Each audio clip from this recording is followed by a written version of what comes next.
저는 예수의 보혈의 능력이라는 제목으로 말씀을 드리고자 합니다. 이번 주는 예수님께서 나귀를 타시고 예루살렘으로 들어가시고 고난을 당하신 그 날을 기념하는 고난주일의 시작입니다.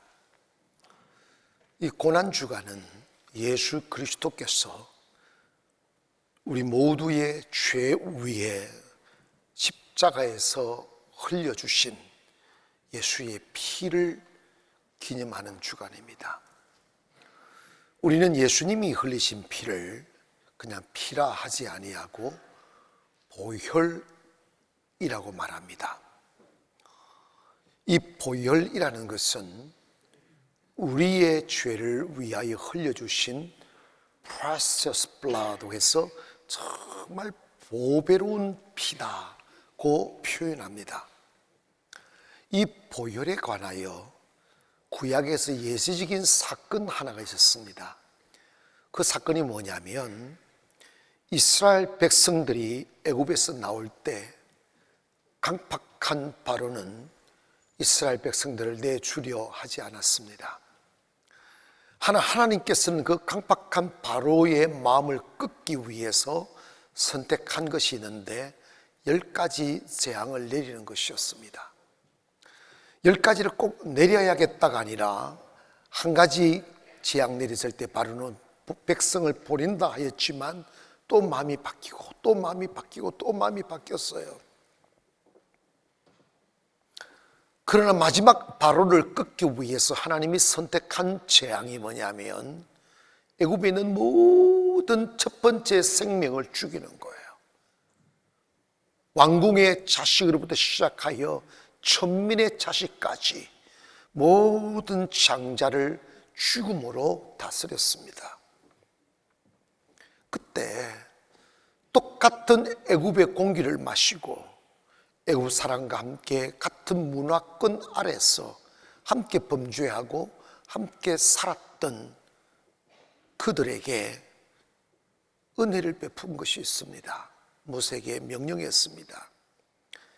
장자의 죽음이 내리기 전에 고센 땅에 머물고 있는 이스라엘 백성들은 어린 양을 잡아 피를 대야에서 받아서 그 피를 문설주와 문 임방에 발라라고 하셨어요.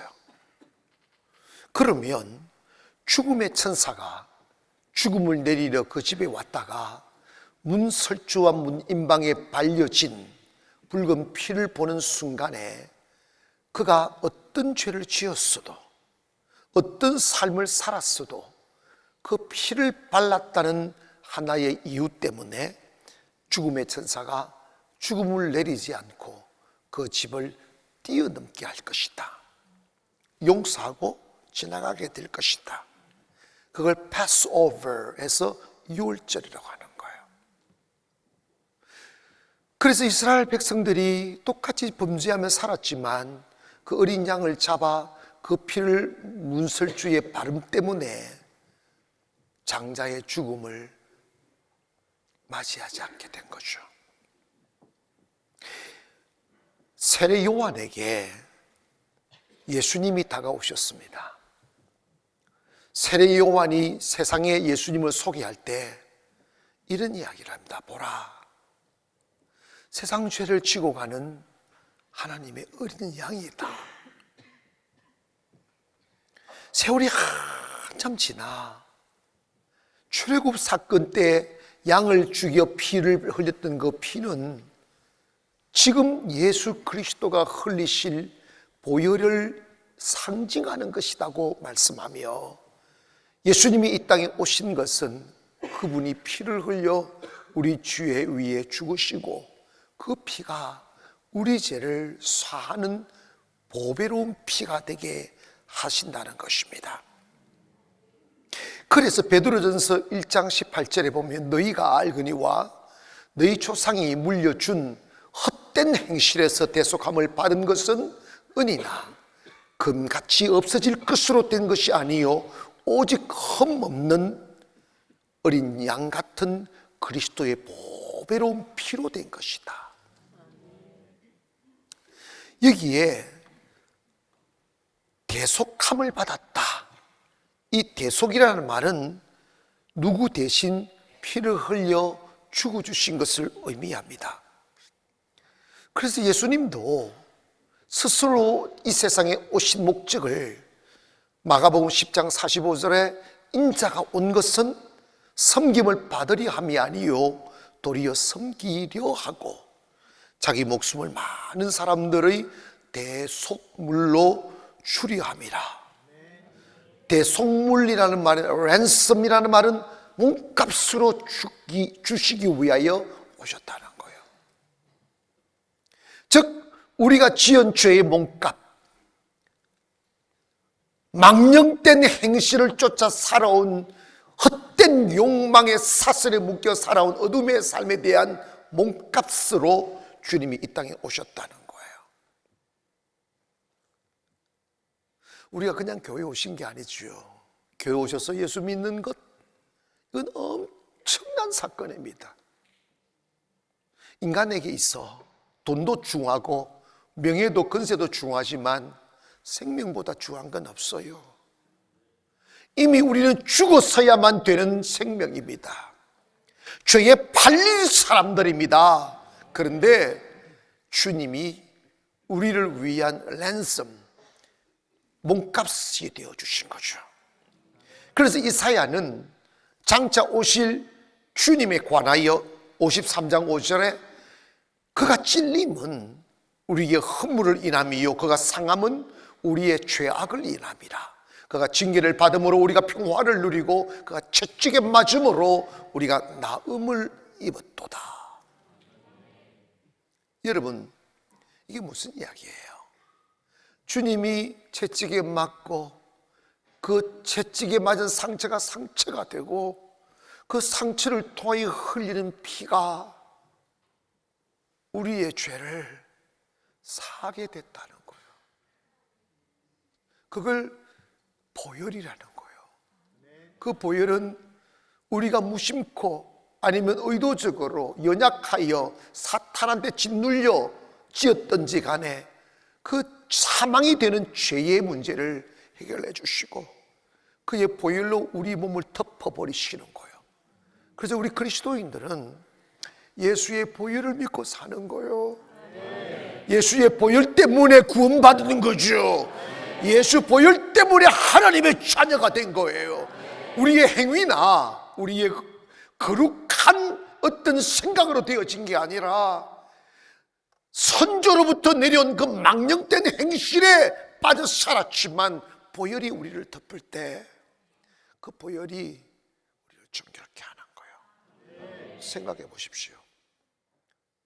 애굽에서 세상 사람들과 같이 똑같이 살았던 그들입니다. 그들의 집에도 가장 귀하게 여기는 장자의 죽음으로 통곡하고 그 슬픔을 위로받지 못하여 차라리 죽음을 선택하기를 바라는 그 깊은 슬픔 속에 빠졌어야 되는 그들에게 하나님은 패스오프를 한 거예요. 덮어버리는 거예요.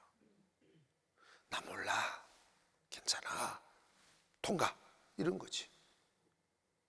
그런데 아무 대가 없이 통과한 게 아니에요.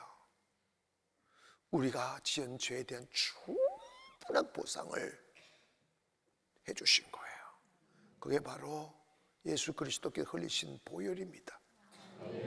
성도들은 그 보혈을 노래해야 돼요. 성도들은 그 보혈을 찬양해야 돼요. 어떤 시인은 이렇게 고백했습니다. 보혈을 지나 아버지 품으로, 보혈을 지나 하나님 품으로 한 걸음씩 한 걸음씩 나가자. 보혈을 지나 하나님 품으로, 보혈을 지나 아버지 품으로, 보혈을 지나 하나님 품으로 한 걸음씩 나가리. 보혈을 지나 지나 하나님 품으로 부여를 지나 아버지 품으로 부여를 지나 하나님 품으로 한 걸음씩 나아가네. 존귀한 주보혈이 내 영을 새롭게 하시네. 존귀한 주보혈이 내 영을 새롭게 하네.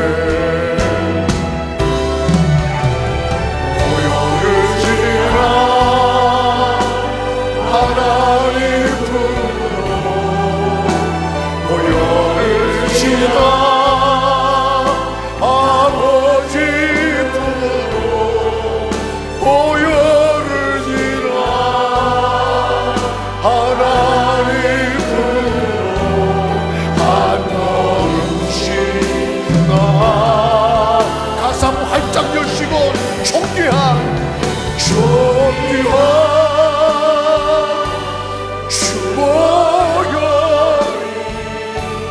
내 영을 새롭게 하시네. 존귀한 주보혈이 내 영. 다시 한번 고백합니다. 존귀한 주보혈이 존귀한 주보혈이 내 영을 새롭게 하시네. 존귀한 주보혈이 내 영을 새롭게 하네. 보혈에는 신비한 능력이 있다는 거예요. 첫째로 그 보혈에는 우리의 모든 죄를 사할 수 있는 능력이 있다는 거예요. 사람들은 이해하지 못합니다. 내가 교회 간다고 무슨 죄가 용서받아? 난 여전히 죄 가운데 있는데 내가 어떻게 교회 간다고 천국 갈 수 있어? 양심에 호소하며 자신의 과거의 어두운 삶에 대한 가책으로 둘러싸여서 나 같은 사람도 구원받을 수 있을까? 그런데 이러면 하나님께서 너 거룩하다 칭하실 때 그 근거를 여러분의 선한 행실에 두지 아니하시고 너 예수의 보혈로 씻음 받았니? 예수의 보혈로 덮임 받았니? 이거 물으시는 거예요. 하나님은 예수 그리스도께서 흘리신 그 보혈을 거룩함으로 여기시는 거예요. 그래서 에베소 1장 7절에 우리는 그리스도 안에서 그의 은혜의 풍성함을 따라 그의 피로 말미암아 속량 곧 죄 사함을 받았느니라.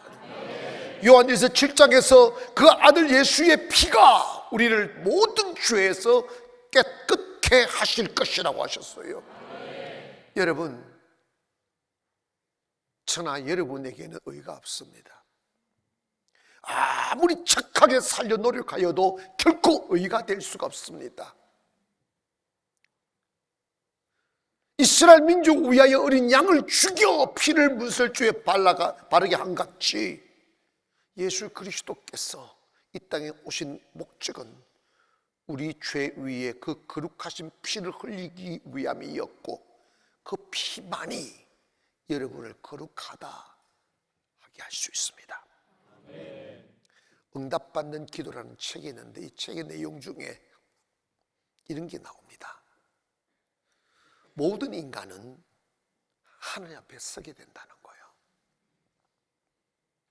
그때 사탄은 우리의 죄를 까발리는 금사가 되어서 우리의 죄를 낱낱이 나열하기 시작한다는 거예요.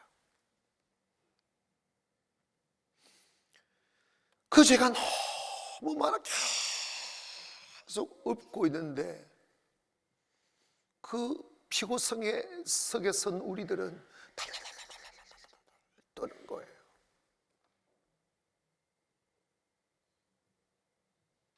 죄는 자기도 생각지도 못한 죄가 계속 나오는 거예요.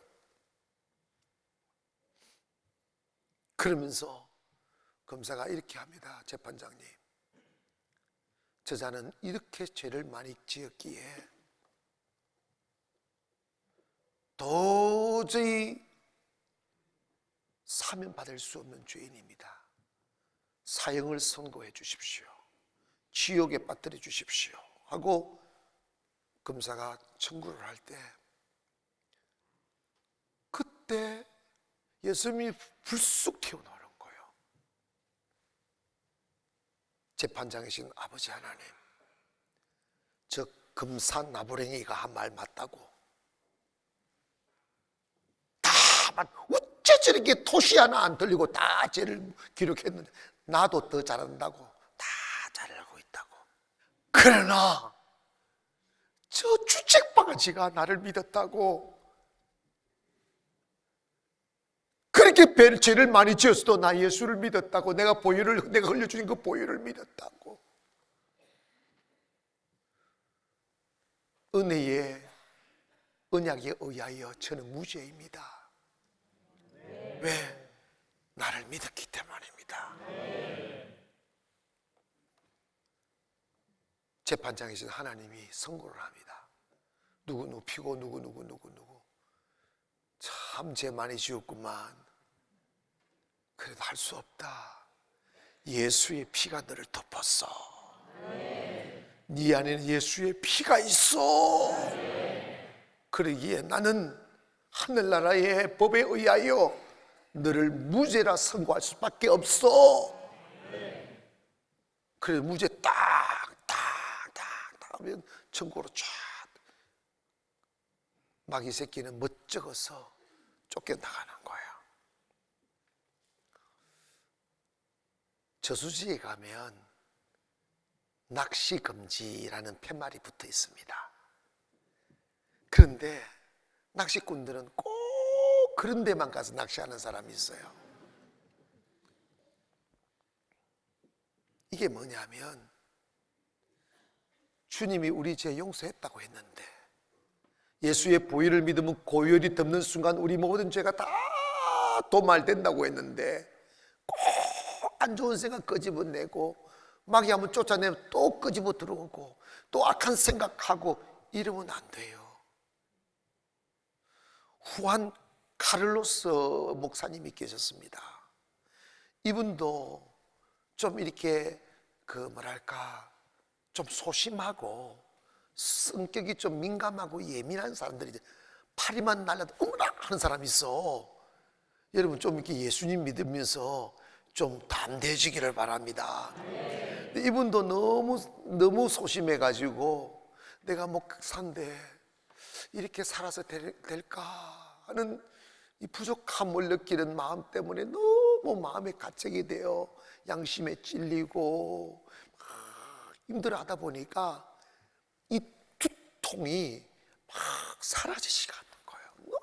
너무너무 두통이 심해서 견딜 수 없는 고통 속에 있으면서 두통약을 계속 먹는 거예요. 근데 여러분, 같은 약을 반복 먹으면 면역이 생겨서 잘 안 듣잖아요. 점점 약이 많아지기 시작하는 거예요. 그러다가 성경을 읽다가 골로새서 2장 13절을 만나게 됩니다. 또 범죄와 육초의 무할례로 죽었던 너희를 하나님이 그와 함께 살리시고 우리의 모든 죄를 사하셨다.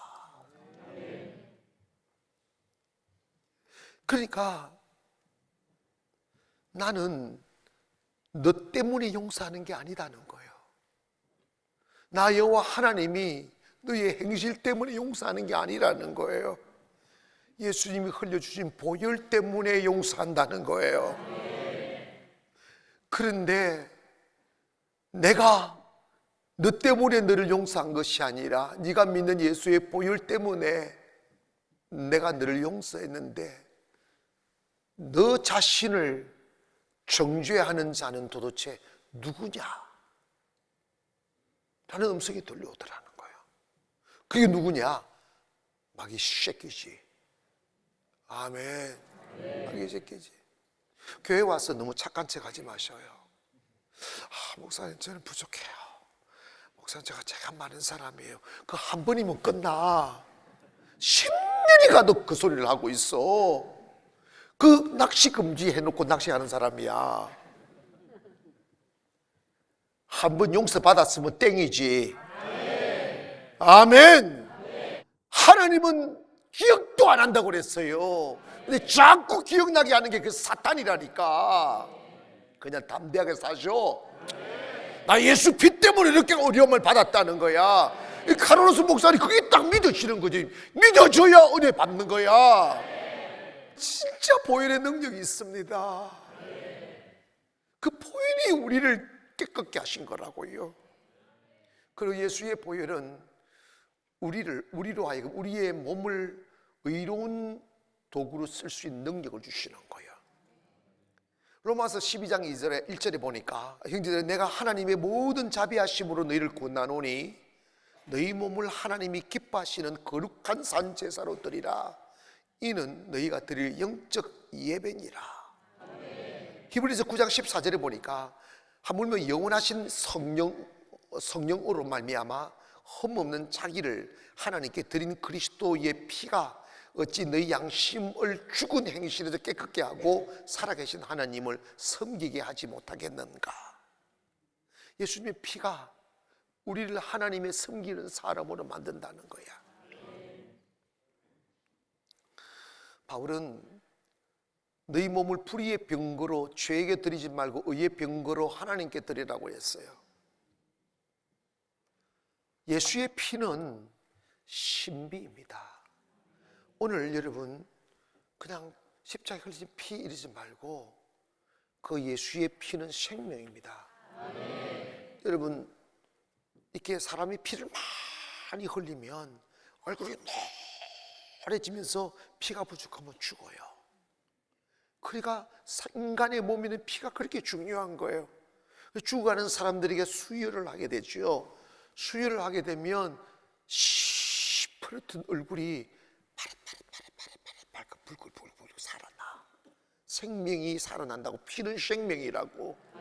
예수의 피를 흘렸다는 것은 우리에게 생명을 주신, 영원한 생명을 주신 것이라고요. 예수 믿으면 영생을 얻는다고 그랬잖아요. 그런데 여러분 우리 보혈을 못 믿으면 인간의 몸은 파괴하는 물건으로 쓰여요. 정오하고 미워하고 죽이고 살인하고. 그래서 여러분 예수 다 믿으면 강도도 변해서 주의 사람 된다. 일본에 초지 유태랑이라는 분이 있었습니다.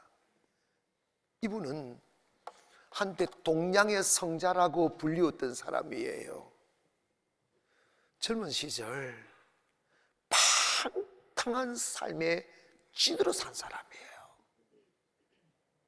어느 날 밤 술에 취하여 집으로 가고 있다가 옆집 작은 집에서 붉은 전등 불빛이 새어나와서 다가가 창가로 이렇게 들여다보니까 젊은 여인이 피부가 보이는 옷을 입고 자고 있는 모습을 보게 된 거예요.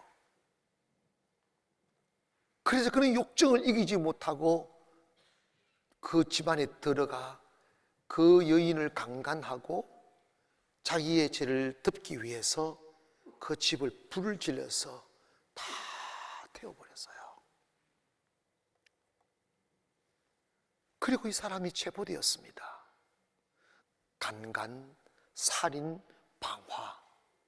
이 중죄를 짓고 이 사람은 사형언도를 받고 투옥하게 되었습니다.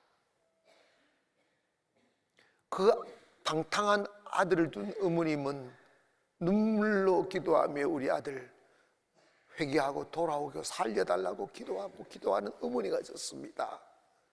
그래서 감옥에 있는 아들에게 어머님이 성경을 보내주었어요. 성경을 보내주니까 감옥에 가면요 하루 종일 할 지가 없으니까 성경을 읽게 된 거야.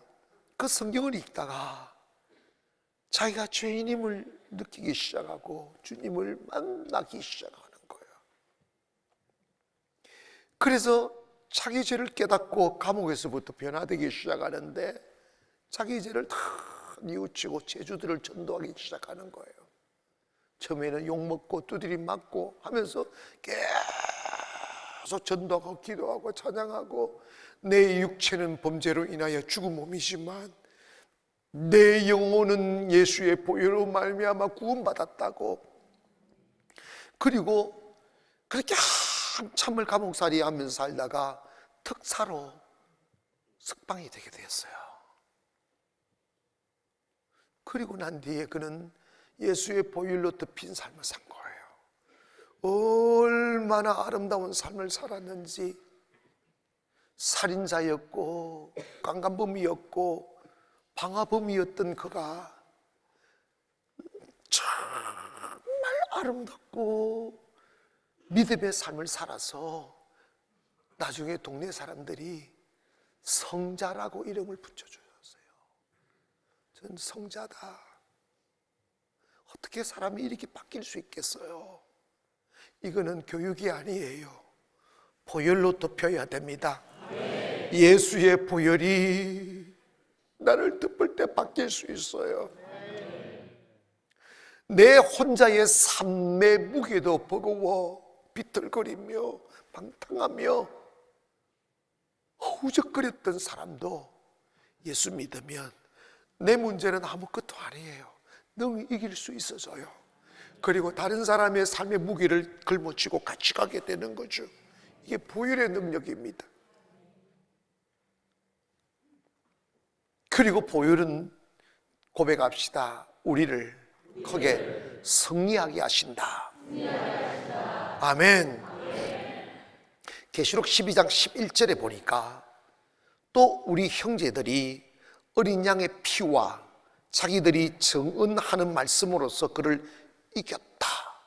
어린 양의 피와 말씀으로 이겼다. 이 말입니다.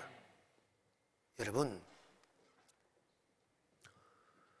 사람이 무너지고 불안해지고 우울해지고 방탕한 삶을 사는 것은 그 사람의 육신적 유전자가 악해서 그런 게 아니에요. 원래 인간은 다 그래요. 그런데 그 속에는, 그 뒤에는 사탄이 다 또아리를 타고 있어요. 사도 바울이 고백했잖아요. 내 안에 선을 행하고자 하는 자와 악을 행하고는 자가 있는데 내 악을 행하는 자가 이기더라는 거야. 근데 내가 죄를 짓는 것은 내가 아니요 내 안에 거하는 죄라고 그랬어요. 그러면서 그 파워 오브 신, 죄의 권능이 자를 끌고 다닌다는 거예요. 근데 죄의 권능의 뿌리가 사탄이라 이 말이에요. 예수님은 마태복음 12장 29절에 이런 말씀하셨어요. 사람이 먼저 강한 자를 결박하지 않고서야 어떻게 그 강한 자의 집에 들어가 그 세간을 강탈하겠느냐. 결박한 후에야 그 집을 강탈하리라.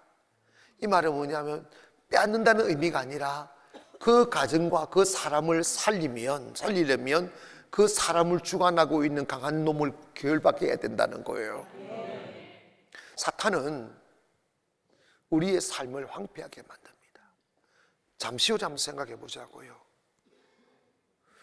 마음 잡히지 않고 방황하고 무너지는 삶을 반복하여 살아가는 여러분의 자신을 바라보며 얼마나 자주 실망하고 얼마나 많이 낙심했습니까? 그렇게 안 해보려고 수없이 회개하고 수없이 작심도 했는데 내일이면 또다시 어제처럼 살아가는 우리를 보잖아요. 사랑하고 싶은데 미워지고, 용서하고 싶은데 용서가 안 되고, 이해하고 싶은데 정오가 생기고, 이런 마음들, 이건 기억하십시오. 여러분을 자학할 것이 아닙니다. 이건 사탄이 하는 짓입니다. 그래서 사탄은 우리의 삶을 파괴해요. 생각을 추악하게 만들고, 의에 대하여 무기력하게 만들고, 죄에 대하여 강하게 만드는 게 사탄이 하는 짓이에요. 때문에 여러분이 아름다운 삶을 꿈꾸는 대로 그렇게 사시기를 원하신다면 사탄을 제압해야 돼요. 그런데 여러분 잘 기억하세요. 사탄은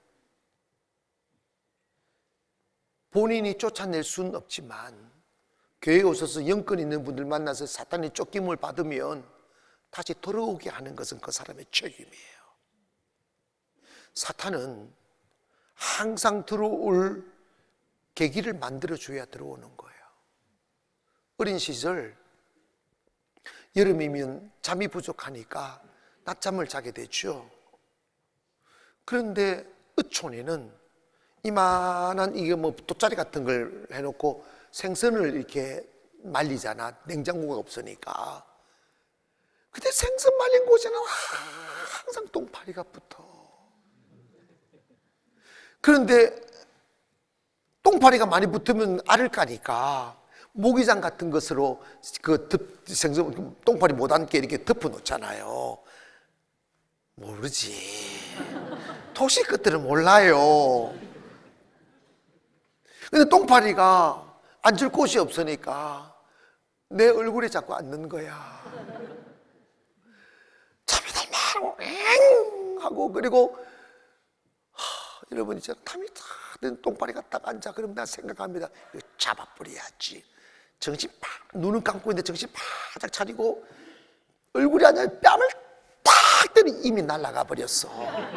똥파리는 날아가고 내 손이 내 잠을 깨워요. 얼마나 짜증나는지 몰라요. 똥파리가 끓지 않게 만들려면 똥을 치워야 돼. 생선 말리는 걸 다른 데로 가져가야 돼요. 사탄은 있지 않습니까? 죄의 흔적으로 들어옵니다. 악한 생각으로 들어옵니다. 우울증으로 들어옵니다. 불안감으로 들어옵니다. 근데 여러분, 왜 불안합니까? 왜 악한 생각이 있습니까? 왜 두렵습니까? 왜 분노가 일어납니까? 여러분 있잖아요. 그게 죄의 뿌리예요. 죄의 뿌리. 여러분, 사탄이가 여러분에게 접근할 수 없도록 만들어야 돼요. 그래 건강하게 살아요. 건강하게 사시려면 뭐 해야 되느냐? 예수의 보혈로 덮어야 돼요. 그리고 이걸 믿어야 돼요. 나는 죄가 너무 많았던 사람이야. 그러나 나 예수 믿었어. 주의 보혈이 나를 덮었어. 그러므로 나는 흔적도 없이 죄가 사라져서 하는 걸 고백해야 된다 이 말입니다. 기독교는 능력이 있습니다. 신비가 있습니다. 예수 믿으면 보혈이 여러분을 살려요. 죄에서 해방시켜 주시고, 그 다음에 죄를 이길 수 있는 힘이 생겨요. 그리고 마귀를 몰아낼 능력이 생긴다고요. 마귀가 두려워지지 않는다 이 말입니다. 사탄아 떠나갈지어다 한마디면 끝난다고. 근데 바보 같은 게 그냥 사탄을 수수 받아 땡기고 그건 즐기고 있으면 되겠어? 집안 망치려고, 인생 망치려고? 생각을 똑바로 하기를 원합니다. 예수 믿고 주님이 함께 하시고 예수의 보혈의 피가 나를 덮으면 내 지은 죄가 다 도말됐다고 하잖아. 다 씻어받았다고 해요. 그런데 무슨 죄가 있어? 기독교의 거룩함, 징후의 교리는 행위에 찾는 게 아니에요. 예수 믿으면 거룩하다 칭하여 주시는 거예요. 보혈 때문에. 예수의 보혈을 믿어야 이길 수 있습니다. 나를 이기고 죄를 이기고 사탄을 이길 수가 있습니다. 예수님이 우리들에게 주신 능력 중 첫 번째 능력이 마귀 쫓아내는 것입니다. 마귀를 몰아내면 떠나가게 돼 있어요. 떠나갈 수밖에 없어요. 맑아야지, 밝아야지, 세워져야지. 성경은 마귀를 도둑놈이라고 그랬어요. 양심을 도둑질하고, 물질을 도둑질하고, 건강을 도둑질하고, 생명을 도둑질해서 파괴시키는 건 마귀라고. 왜 도둑놈을 풀고 삽니까? 여러분 돈 도둑질하면 좋겠어? 돈 도둑질하면 기분 나쁘잖아. 왜 근데 영혼을 도둑질하는데 가만히 두고 있냐고요. 여러분 자녀들의 영혼을 도둑질하고, 손주들의 영혼을 도둑질하고, 가족의 영혼을 도둑질하는 마귀 새끼를 왜 풀어놓느냐고. 주님의 이름으로 사람과 싸우지 말고 마귀와 싸워야 돼요. 사탄아 떠나갈지어다. 나는 예수의 보혈로 말미암아 정결케 돼서 더 이상 너가 나를 정죄할 수가 없어. 하나님이 나에게 거룩하다 명하셔서 들을 게 없어서 사탄의 말을 듣습니까? 믿음의 말을 들어야지. 성령의 음성을 들어야지. 보혈을 경험하기를 원합니다. 보혈은 나를 승리하게 만들어요. 살인 강도도 성자가 되는데, 죽었던 사람 다시 살아나고, 실패한 사람 일어날 수 있는 비밀이 보혈에 있는 거예요. 그래서 여러분이 있잖아요, 영적으로 여러분이 이거 선포해야 돼. 예수 믿기 전에야 죄인이지. 예수를 믿었는데 또 죄인이야. 20년이 지나도 죄인이야. 웃기지 마시오. 그러지 마로. 교만하라는 뜻이 아니에요.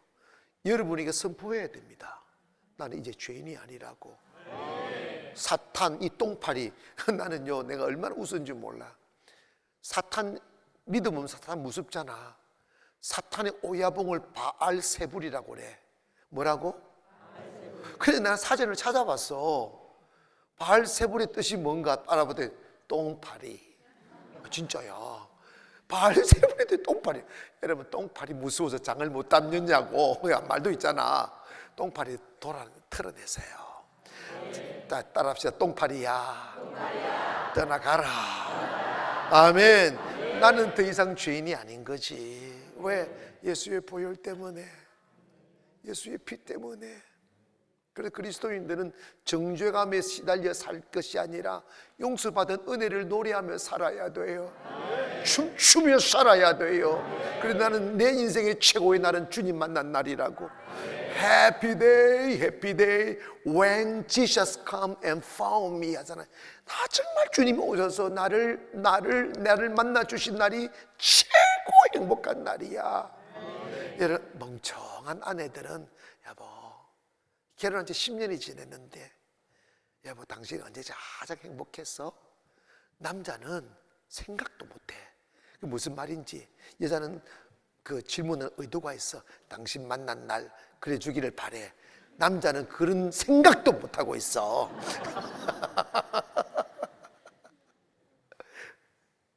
그런데 여러분 생각해야 됩니다. 나 예수님 만난 날이 최고 행복하다고. 그 날이 여러분 인생을 바꾼 날입니다. 두려워하지 마시고 예수의 보혈이 여러분을 이기게 하십니다. 예수의 보혈이 여러분을 정결케 하십니다. 예수의 보혈이 저주에서 벗어나 축복으로 가게 하십니다. 여러분이 고난주간을 맞이하여 예수의 보혈을 묵상하고 그 보혈에 감사하며 딴 삶을 살고자 결심하는 저와 여러분 되기를 주의 이름으로 축원합니다. 기도하겠습니다.